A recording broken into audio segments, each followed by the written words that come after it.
Hello, guys, and welcome back to Trekyards. He is Commander Cocky. He's Captain Foley. And we're here today to talk about Lower Decks, Season 3, Episode 7. A mathematically perfect Which means redemption. only 3 left, Stuart. And I feel like it's going to be a big, epic closing. That went quick, didn't it? My goodness. It did. So what do you think of Episode 7 of Season 3? All I can say is, what the hell did I just watch? Let's review Avatar, shall we? Oh, maybe let's review Dances with Wolves. All right, cool. But Lower Deck style. I hated pretty much everything about this episode except the battle scenes. Those are pretty good. I think it's fair to say, at least in my estimation, probably the worst episode of Lower Decks ever. I mean, it had some interesting ideas. I like the different opening, the different intro was kind of nice.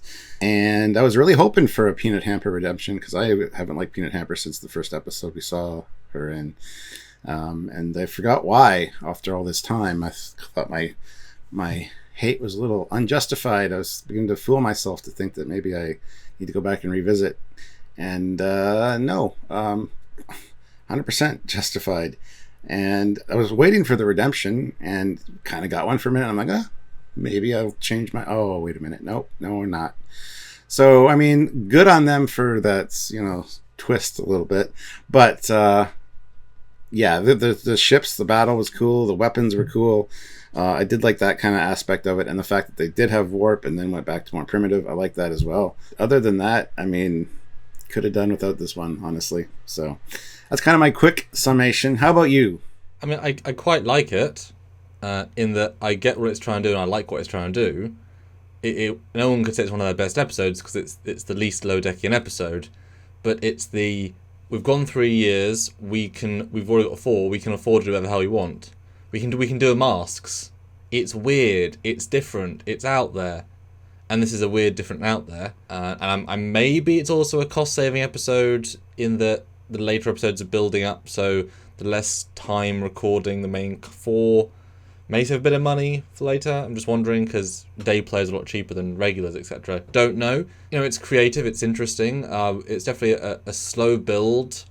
I think I'm disappointed that Peanut Hamper ends up being a twist bad guy again, because it felt like a genuine build-up story of niceness, and to rip that away kind of reduced the episode down to oh, never mind, versus an inspiring story of whatever. Now, it's funny with a small f, but then nothing's changed all of a sudden, and that was the fun of the story, which is unfortunate.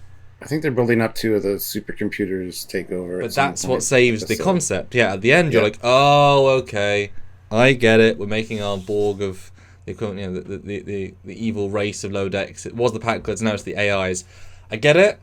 And this episode, speaking on that, certainly was the episode of reuse, because we have loads canon. We have the salvagers from earlier episodes. JG is back, briefly, which I don't know if they're going to do him again, because he's now 2 characters.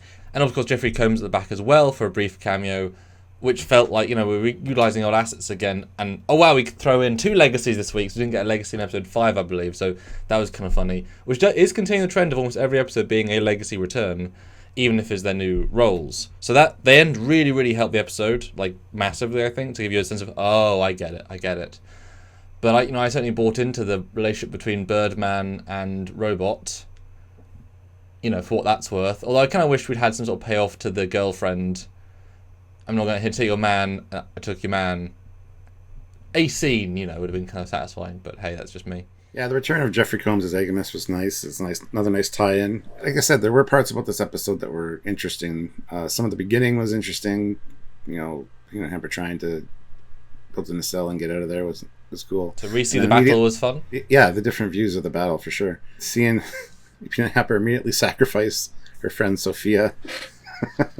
Like, there are small little things in it that were really good. And again, just because I didn't like the episode as a whole doesn't mean it's bad. It's still better than a lot of the other newer Star Trek we might have got, and I'd much rather watch it than some other things. As far as Lower Decks go, it just really dropped the ball for me on that one. But yeah, seeing the supercomputers back in Agamus, I really like that tie-in. So yeah, and back to the friend at the start, I was wondering what vibe is the episode going to be. So I kind of thought it was going to be a Castaway episode with Wilson. which I thought would have been really interesting actually if they, the search to save my friend who whatever, that could have been really fun. I mean, the gimmick was done and lost, but it was definitely fun. And then a 0.3 warp jump that's like 7 seconds. So I guess that planet is the planet around that star, because it'd have to be.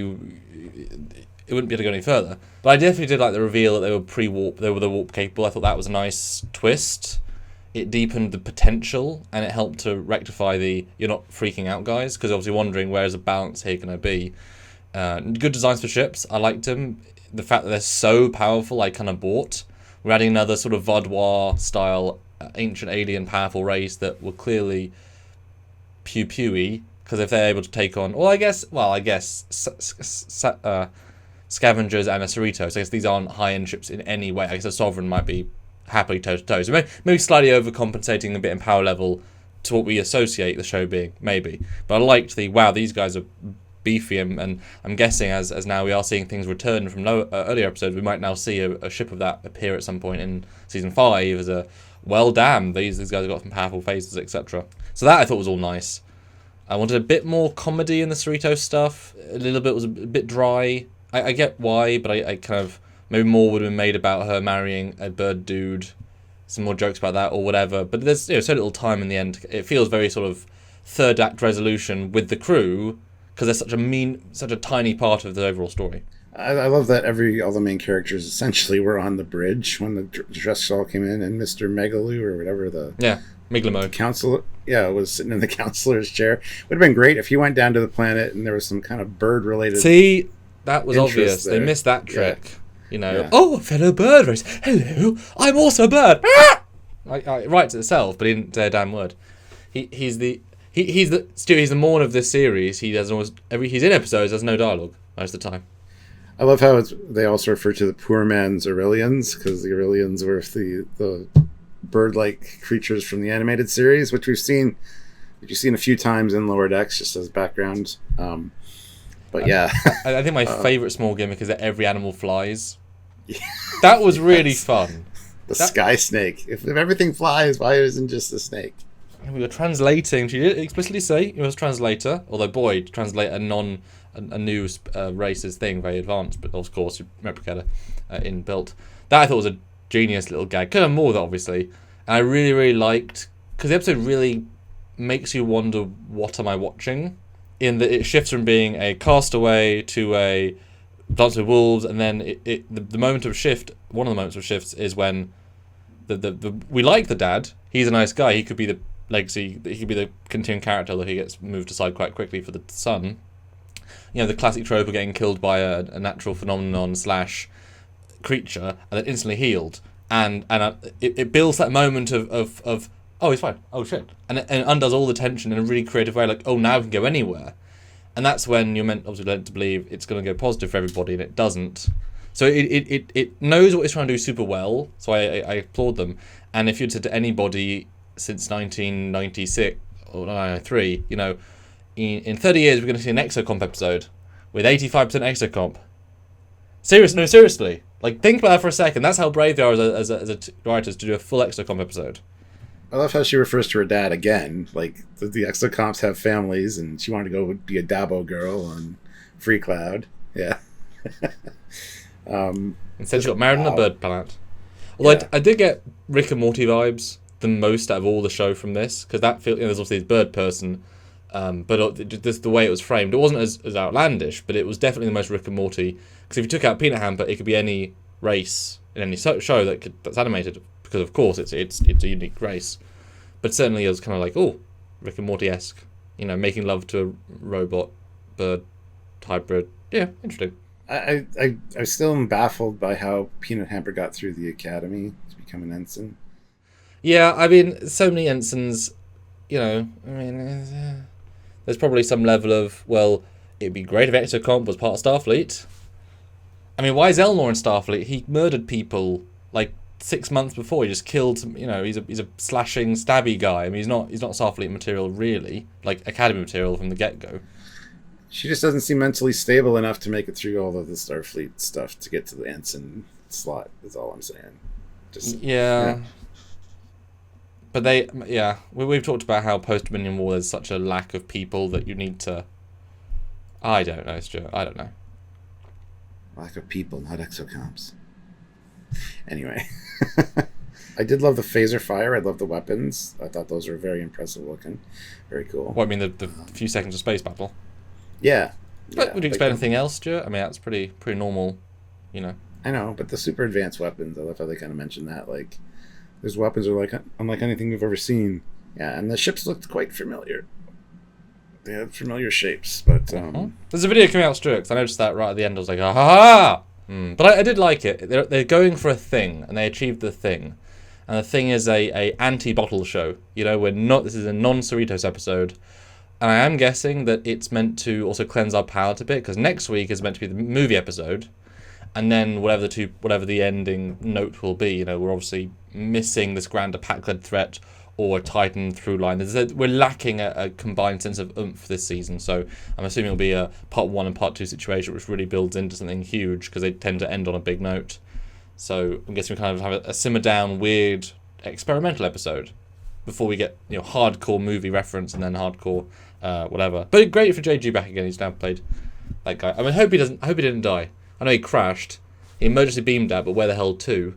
I was kind of hoping for one more scene where they beam onto another version of the ship and then warp out, so that evil JG has a fighter. Maybe he can go attack the Klingon Empire, and then you have JG versus JG.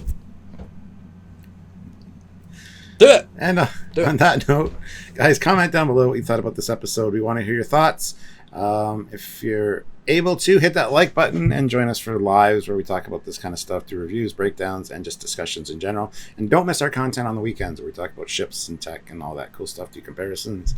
So if you want to make sure you don't miss that, hit that notification bell icon. And if you want to support what we do here directly on Trekyards, there are a few great ways you can buy merch.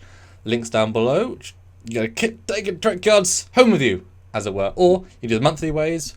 Any amount, $1 to $100, really, really helpful. Patreon or join the channel, both are superb. Or one-time donations either at PayPal, trekyards@hotmail.com, or super chatting on the lives, direct interaction with us. We love it, you love it. It funds the channel. Or super thanks things on any video, including this one, hint, or anything in our almost decade, getting closer every day, legacy. Thanks in advance.